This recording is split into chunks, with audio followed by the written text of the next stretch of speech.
Hello everyone, myself Jessica and welcome to Jessica's classroom. आज की video में हम पढ़ने वाले हैं थर्ड क्लास के एक चैप्टर के बारे में जिसका नाम है लवली क्रिएचर्स। चलिए शुरू करते हैं। Wild animals live in their natural habitat. Habitat यानी एक तरीके से रहने की जगह। तो जो वाइल्ड एनिमल्स होते हैं, जंगली जानवर होते हैं, वो एक प्राकृतिक एनवायरनमेंट में रहते हैं। However, owing to increasing population, construction work like building, railways, road, factories, etc., the natural habitat is decreasing. यानी जैसे जैसे डेवलपमेंट होता जा रहा है, जैसे जैसे इंसान बढ़ता जा रहा है, जैसे जैसे बिल्डिंग्स, रेलवेज, रोड्स, फैक्ट्रीज बनते जा रहे हैं, जो नेचुरल हैबिटेट है, जो नेचुरल एनिमल्स में रहने की जगह है, वो क्या स्क्वीज हो रही है, छोटी हो रही है। This is the reason that very large number of animal are disappearing. यही रीजन है कि लार्ज नंबर यानी काफी बड़े नंबर पे जो एनिमल्स है वो गायब हो रहे हैं, मर रहे हैं।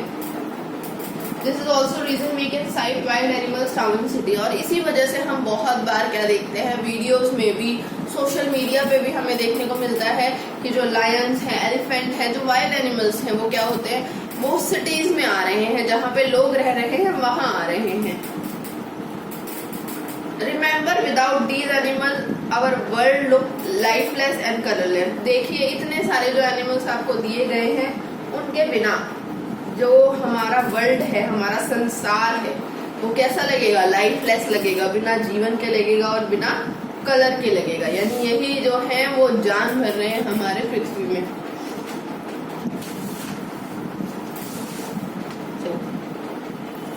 अब यहाँ पे कुछ बर्ड्स के बारे में बात की गई है, हम देखते हैं। We can find large number of animals, bird, insect, lizard in India.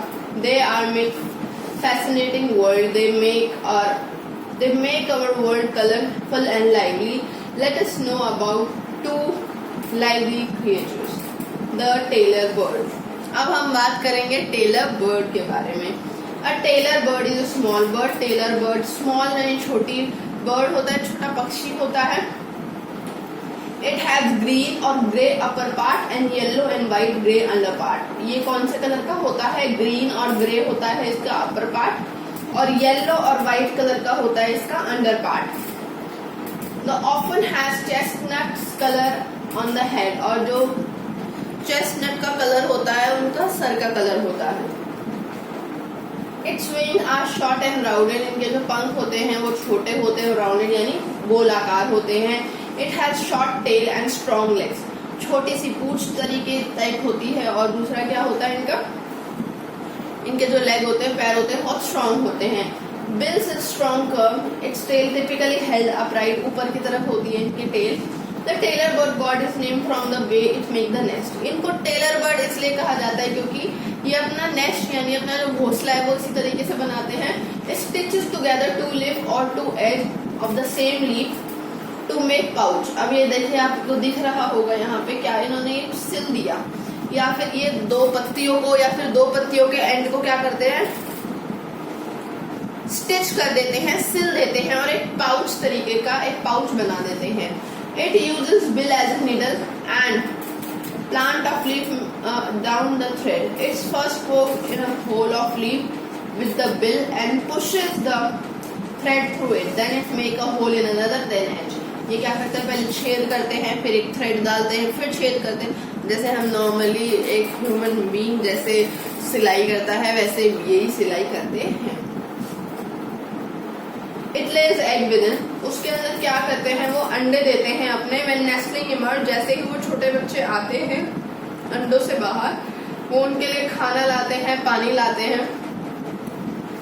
You need not go far to see the tailor bird। You can find it right the tree on the bushes in your house neighborhood। When you are near the trees, just look keenly and you find many birds other than animals। The tailor bird can maybe one of them। Just observe if distance, don't go close else it may fly away।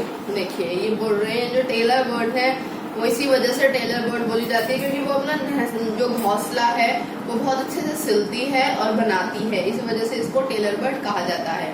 आपके आसपास में आपको tailor bird मिल सकती है, आप देख भी सकते हैं, बट ज्यादा पास मत जाइएगा उसको। कभी भी किसी भी घने से पेड़ में आपके आसपास, आपके पड़ोस में आप देख सकते हैं उसे, और अगर पास जाएंगे तो ऑब्वियसली उड़ जाएगी। चलिए अब बात करते हैं चीता। आप यहाँ पे देख पा रहे हैं, लिखा हुआ है द चीतल, सॉरी चीतल एंड चीतल is a species of dear. अब यहाँ पे दो नाम लिखे हुए, चेतल एंड चीतल। ये क्या है? डियर की स्पीशीज है, डियर की प्रजाति है, हिरण की प्रजातियां। And it also known as spotted deer और एक्सेस डियर। इनको स्पॉटेड वाले डियर या फिर एक्सेस डियर भी कहा जाता है। It is a native of the country और a moderate size male chital stands around 90 centimeter at the shoulder while female stand around the 70 centimeter. The male and the female chetals are different in a way. Male have antlers and while female have not. Its upper body is spotted with brown and white while the underbody is generally white. Its tails are so too are white. अब आप इनकी पहचान कैसे कर सकते हैं? जैसे कि अभी मैंने रीड किया, जो मेल चीता होता है, जो मेल चीत्रल्स होते हैं, उनके पास एंट्रल्स होते हैं। एंट्रल्स यानी हॉर्न यानी सींग होते हैं, और जो फीमेल होते हैं उनके पास नहीं होते। आपको पिक्चर में दिख ही रहा होगा, जैसे मेल के पास हॉर्न है, इनके पास नहीं है। सो इनका नाम जो चेतल है वो इसलिए पढ़ा है, ये संस्कृत वर्ड से निकला है इनका नाम, जिसका मतलब होता है चित्रा। चित्रा मतलब स्पॉटेड, यानी इसके ऊपर धब्बे से हो, स्पॉट से हो, या फिर जो कि बहुत ब्राइट हो, बहुत ज्यादा तेज हो जिसमें। The chitals measure about 70 feet head and tail. वो काफी लंबे होते हैं। And male deserve 30 to 75 kilogram, 30 से लेके 75 उनका वजन होता है। While a female is light weight. जो फीमेल होती हैं वो थोड़ी लाइट वेट होती हैं। 25 से 45 उनका वेट होता है। The male chitals is larger and heavier than female one. जो मेल होते हैं वो लार्ज, बड़े भी होते हैं और थोड़े भारी भी होते हैं फीमेल से। The male have antlers which is very pretty look at each of them branched into 3 lines and can measure nearly। देखिए आप देख पा रहे हैं कि जो हॉर्न्स हैं वो बहुत ज्यादा सुंदर हैं। ब्रांच जैसे टहनियां निकलती हैं एक में से एक, वो इसी तरह से निकल रही हैं। चलिए नेक्स्ट लाइन में लिखा है chitals are so active throughout the day. ये बहुत ज्यादा एक्टिव होते हैं। एक्टिव यानी बहुत ज्यादा इधर उधर, मतलब आलसी नहीं होते, एक जगह बैठते नहीं है, इधर उधर घूमते भागते दौड़ते रहते हैं। But they avoid hot temperature. ये ज्यादातर हॉट टेम्परेचर अवॉइड करते हैं, गर्म दिनों में बाहर नहीं निकलते। They became more active towards the dusk. Dusk यानी शाम जैसे ही होती है तब वो ज्यादा एक्टिव होते हैं, तब वो ज्यादा बाहर निकलते हैं। And less active at noon. दोपहर के समय बहुत ज़्यादा कम एक्टिव होते हैं। They fall asleep after midnight for few hours up to sunrise. ये आधी रात के बाद सोते हैं और जो सनराइज होता है उस तक सोते हैं, यानी आधी रात के बाद जब तक सूरज नहीं निकलता तब तक वह सोते हैं। The herd of chitals move at the single line looking around for any possible danger. When it smell any danger it stand motionless. चलिए जैसे ये चेत्रल्स होते हैं, इनका जो एक समूह होता है वो एक सीधी लाइन में चलता है, और जब भी उन्हें ऐसा कोई लगता है कि कोई डेंजर है, कोई जंगली जानवर इन पे हमला करने वाला होता है या फिर कोई भी हो, तो वो ये क्या करते हैं? They stand motionless. मोशनलेस यानी बिना हिले ढुले ये एक जगह पे खड़े रहते हैं, एक जगह स्थिर रहते हैं।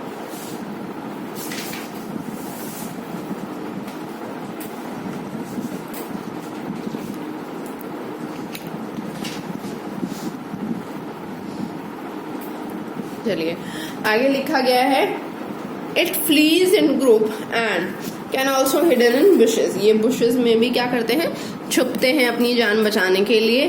When runs it raises their tail, जब वो भागते हैं तो अपनी पूंछ उठा लेते हैं। A deer can run, jump over the object as high as 10 meters, but generally runs evidently any obstacles in the path. कोई भी जो डियर होता है वो तेजी से तेजी भाग सकता है, काफी ज्यादा जंप कर सकता है। The चेतरल lives in a herd, ये एक ग्रुप में रहते हैं जिसको हर्ड कहा जाता है। लार्ज ग्रुप में be divide into small groups, जो लार्ज ग्रुप है वो कई बार बहुत छोटे छोटे ग्रुप्स में डिवाइड हो जाता है। जो उनके प्रिडेक्टर्स हैं, प्रिडेक्टर्स यानी अटैकिंग एनिमल जो इन पे अटैक कर सकते हैं, वो कौन कौन है? वुल्फ है, टाइगर है, लॉयन है, लियोपार्ड है, पाइथन है, क्रोकोडाइल है, फॉक्स है, जकाल है, जो कि इन पे हमला कर सकते हैं। The deer also make different sounds glowing in the forest. Several birds are animals give alarm calls when predator are here. अब जो ये जानवर होते हैं वो अलग अलग तरीके से कॉल देते हैं, यानी अलग अलग तरीके से आवाज़ें निकालते हैं जब इन्हें कोई खतरा दिखता है। ये अपने साथियों को आगाह करते हैं अलग अलग आवाज़ें निकाल के। जो मेल चीतल्स हैं वो फाइट कर सकते हैं normally interlock their antlers and push each other. अब जो एक दूसरे से लड़ाई कर सकते हैं, यानी वो जो उनके हॉर्न्स होते हैं उनको लड़के एक दूसरे में फंसा के वो लड़ते हैं और एक दूसरे को पीछे धकेलने की कोशिश करते हैं। जो लंगूर है वो चेतरल्स का फ्रेंड होता है, डियर्स का इनडायरेक्टली फ्रेंड होता है। बहुत बार ये दोनों एक दूसरे के लिए बेनिफिशियल साबित होते हैं। लंगूर हैज़ गुड साइट, जो लंगूर है उसके पास सही आंखें, बहुत अच्छी साइट है, नज़र है। While chitals have good sense of smell, और जो चीतरल्स हैं उनके पास अच्छी स्मेल है। तो बहुत बार अगर उनका शिकार या फिर उनका शिकार कोई करने आता है तो वो दोनों एक दूसरे की मदद करते हैं। जो लंगूर है वो चित्रल्स के लिए पेड़ से फ्रूट्स भी तोड़ तोड़ के नीचे डालता है ताकि वो लोग खा सकें। चित्रल्स मेनली ईट ग्रास, जो चित्रल्स हैं वो ज़्यादातर घास खाते हैं। But shrubs, foliage, fruits are life span can go for 2 years and females can bear child every year. और वो फ्रूट्स वगैरह खाने से भी उन्हें बहुत एनर्जी मिलती है, जिस वजह से जो फीमेल वगैरह है वो भी हर जो साल है वो रिप्रोड्यूस कर सकते हैं, बेबी कर सकते हैं। In India the chitals found in Uttar Pradesh में होते हैं, राजस्थान में, गुजरात में, वेस्ट बंगाल में, उत्तराखंड में, सिक्किम में और असम में ये चित्रल्स पाए जाते हैं। And it is also found in Nepal, Bhutan, Bangladesh, Sri Lanka. A few of them were also taken Australia and America, where they are found in small number, faces danger owing in increased population density. Hunting is also punishable to hunt a chetal. तो जो चेतल्स हैं उनको लेके जाते हैं America और Australia भी, जहाँ पे इनकी तादाद बहुत कम है ताकि ज़्यादा हो सके। और भारत में, इंडिया में जो चेतल्स हैं वो इन जगह पे पाए जाते हैं। बहुत अच्छा चैप्टर था। एनिमल्स की बहुत सारी ऐसी प्रजातियां हैं जो आज नहीं हैं, और ये मेरे ख्याल से उन कुछ प्रजातियों में से हैं जो कि ख़त्म होने वाली हैं। तो हमें एनिमल्स को बचाना है, यानी बहुत सारे ऐसे स्पीशीज़ हैं जो कि आज के टाइम में ख़त्म हो चुके हैं। क्यों? क्योंकि हम बिना प्रकृति को, बिना नेचुरल थिंग्स को देखे, एनिमल्स को देखे, उनके घर को देखे सिर्फ आगे बढ़ते जा रहे हैं आंखों पे पट्टी बांध के। हमें अपना डेवलपमेंट भी करना है, साथ ही साथ इन सारी चीज़ों को बचा के भी रखना है। सो आई होप आप लोगों को ये चैप्टर पसंद में आया होगा। यहाँ पे देख सकते हैं आप, कुछ वर्ड मीनिंग्स दिए गए हैं। Let me zoom. चलिए देखिए, फैसिनेटिंग यानी अट्रैक्टिव, बिल यानी अबीक यानी चोंच, क्रैडल यानी स्विंग, एंटलर यानी हॉर्न, शेड यानी to get rid of, potential यानी पॉसिबल, ऑब्स्टिकल यानी ऑब्स्ट्रक्टिव, और लाइवली यानी full of life and energy. तो इस तरीके से आप बच्चों को ये वर्ड मीनिंग है नोटबुक में कराएंगे। नीचे आप देख सकते हैं क्वेश्चन आंसर्स भी दिए गए हैं, ये बच्चों को कॉपी में कराएंगे। सबसे पहले उनको चैप्टर के बारे में आपको पूछना है। आज के लिए इतना ही। अगर चैप्टर पसंद आया हो तो please like, share and subscribe करना मत भूलिएगा। Bye bye, take care.